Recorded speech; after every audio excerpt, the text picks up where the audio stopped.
Hey guys, what's up? It's me, Thomas. Today we're back here with Game Theory, and well, we're off to the lore of Dandy's world. So yeah, we did the shout-out video about them in real life, and oh boy, Dandy was a prick there. I'm not sure if he's gonna be a prick here, but well, let's see what's in the world of Dandy's world, huh?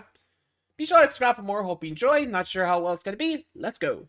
Roblox is at it again. Move over, doors. There's a new horror game in town that's taking the internet and our subreddit by storm, and its name is Dandy's World. But don't trust that smile for a minute, friends, because behind it is a sad and broken character who ruined the lives of his friends, his creators, and the very studio we're exploring.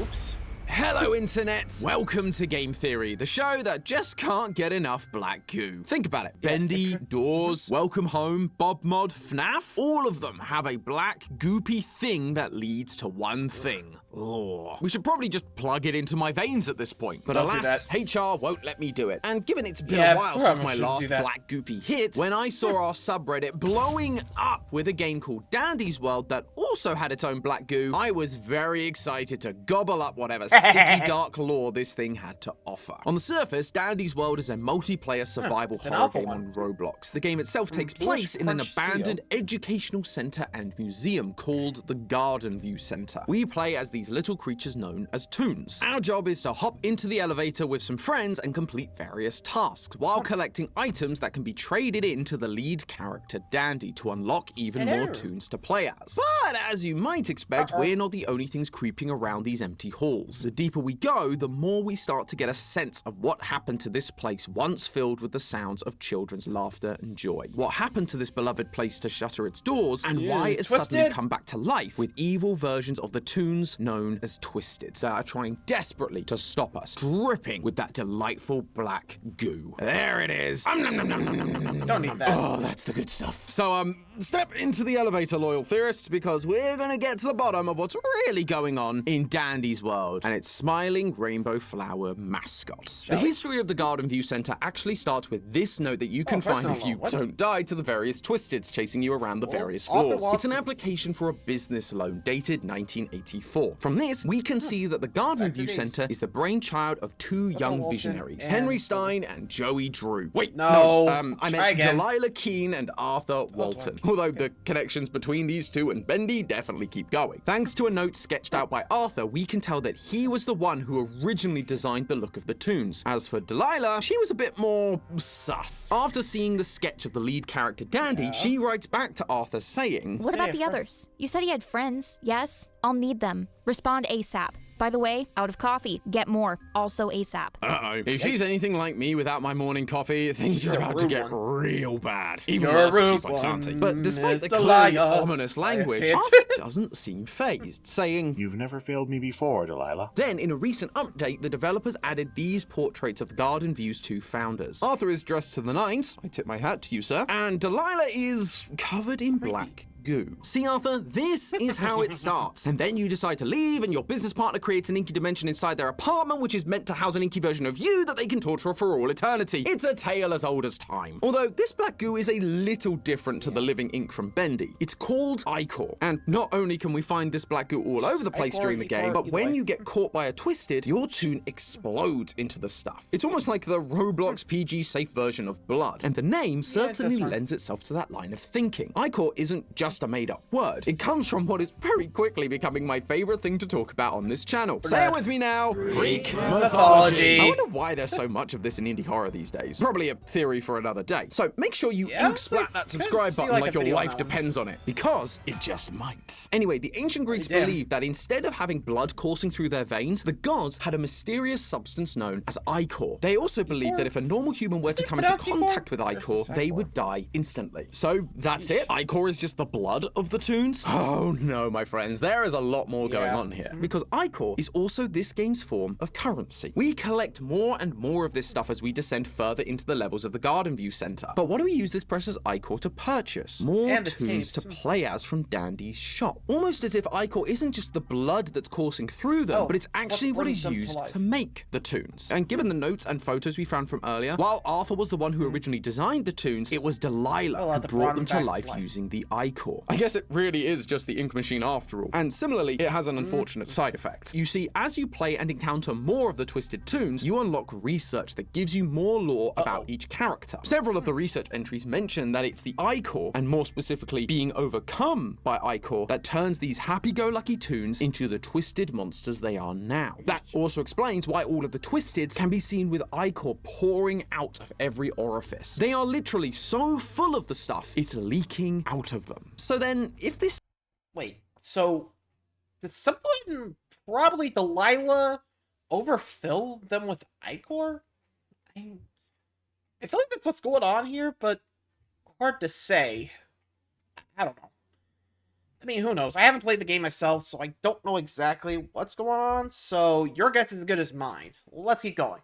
Stuff is so volatile, why make Toons to begin with? As I mentioned, Arthur and Delilah get their loan in 1984, and from there, they set up the Garden View Center as a children's educational center and museum. What it was a museum of back in 1984 is unclear exactly, but based on 2 Polaroid photos dated 1988, what is clear is that these characters were originally designed as a selling point for the center. Unlike other attractions, the Garden View Center didn't have just people in mascot costumes or cuddly animatronics. They had living, breathing versions of the Toons that kids could come and meet. We all know how well that goes. Although, it appears as time went on, these characters became popular beyond just the center. Despite this place looking abandoned for years, there are a bunch of posters still lining the walls that give us some interesting details. First off, they made me realize that my own office walls were somehow looking more barren than an abandoned facility, almost as if someone had come and stolen everything before I moved in. Thankfully, our good friends at Displate saw my plight and offered to sponsor this episode to help me out. Now, Well, I already know about this plate. It's actually what I have back there. You know, pretty easy changeable stuff, so if you want some, go get them. And follow your passions, my friend. Trust me. You won't regret it. And also, just go down below, click the link on their video, not mine. I don't have a link. Anyway, let's go. But it's probably about time we get back to what's lining the walls of the Garden View Center. In every corner of the Garden View Center, there are CRTs playing a TV show full of lovable Toons who might look a little familiar. There are also posters of the different episodes of this show, along with the dates they originally aired, hung up on the many walls of the building. This show is Dandy's World, and the earliest date we see for the show is for the episode Snowy Adventure, which aired on Christmas 1990. 2 years after the earliest date we know these Toons to have existed, the Garden View characters became so popular that they eventually created a show. The show wasn't just about the many adventures of Garden View though. If you take a look around the place, you can actually find storyboards for the show. If you don't know, storyboards are essentially what TV, movies, and even gaming studios will use to plan out a sequence of events and the shots that they will need to capture or draw for any given project, meaning that this show was actively being worked on here at the Garden View Center. This wasn't just a place where kids could come to learn and play, it was also a TV studio.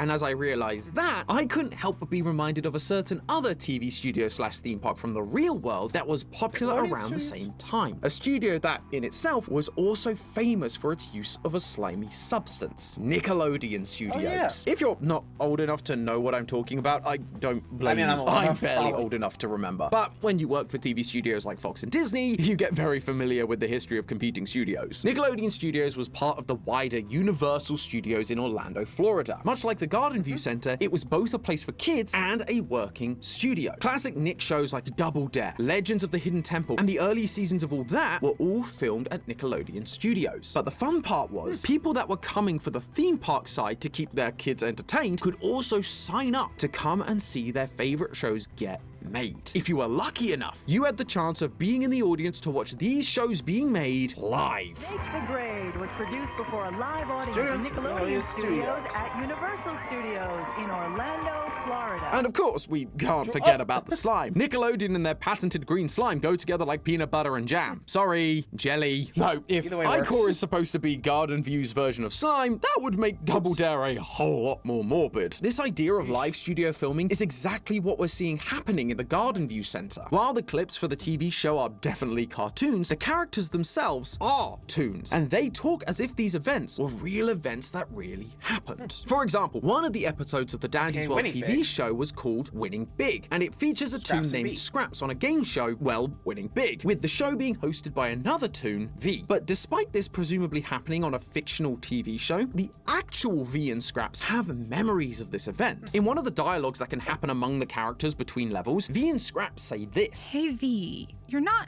mad at me for winning all of your game show prizes, right, V?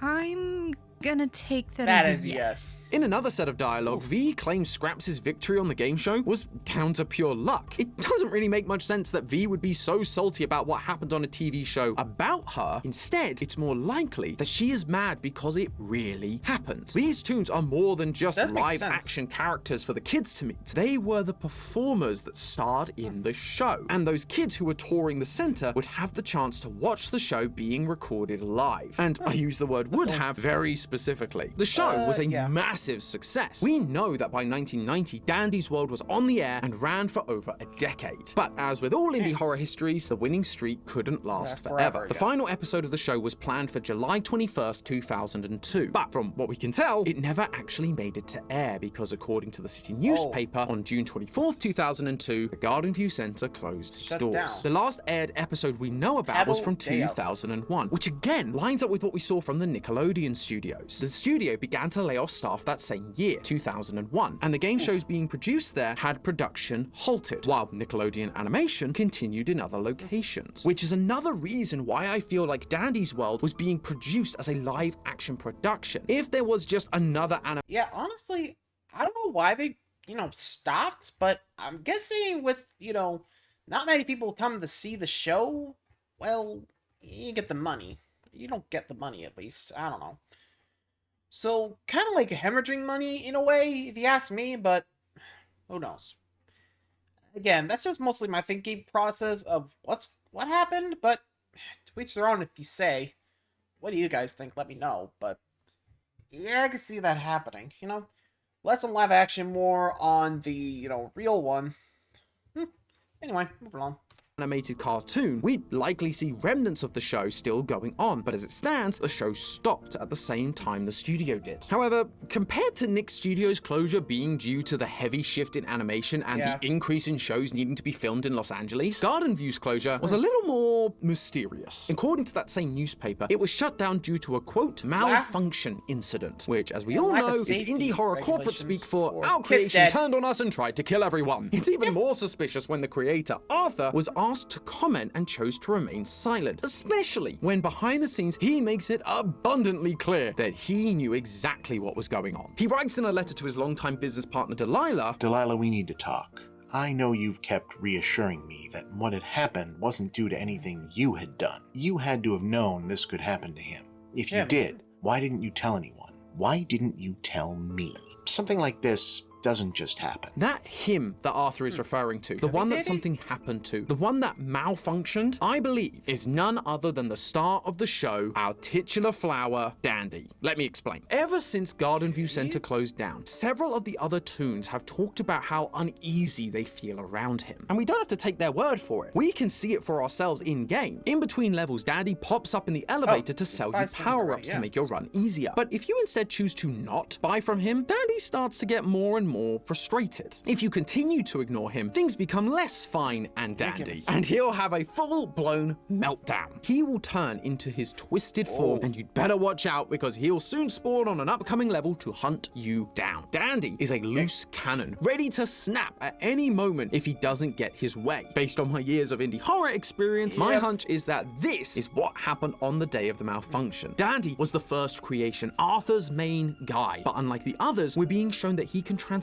into a Twisted rather than just being a Twisted, which lines up with the idea that this mascot malfunctioned, transforming into a Twisted and created an incident that got the entire place shut down. And that hunch proved to be correct when I found his research data. It says, quote, the star of the show, the one who runs the I-Core operation, it's all his fault. Everything we're experiencing, the abandoned studio taken over by monsters, the studio shutting down leading to this point, it's all Dandy's fault. However, the reason for Dandy's snap isn't quite as simple as as you might think. With Dandy being the primary mascot in a mascot horror game, it would be easy to just assume he's purely evil. Maybe the fame got to him, maybe he cracked under the pressure, but eventually was overcome by the power of the I-Core and became pure evil. But that isn't the case. There's a little bit of audio storytelling that you might have missed while playing through the game yourself. When Twisted Dandy chases you in-game, a song plays that you've no doubt heard before, but probably never knew the name of. Oh.